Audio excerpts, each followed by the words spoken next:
So I worked on getting the engine in last night.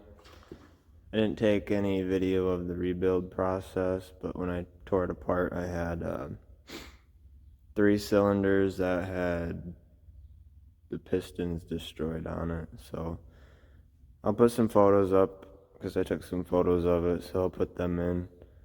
But we got to get the transmission bolted, torque converter bolted, engine mounts bolted, and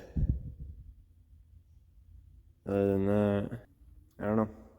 So we get the whole front end done, and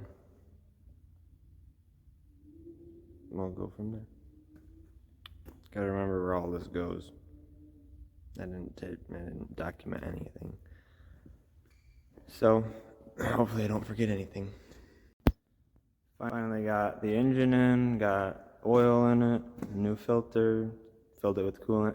Had a coolant leak, ended up being an O-ring was not seated properly, so got that figured out.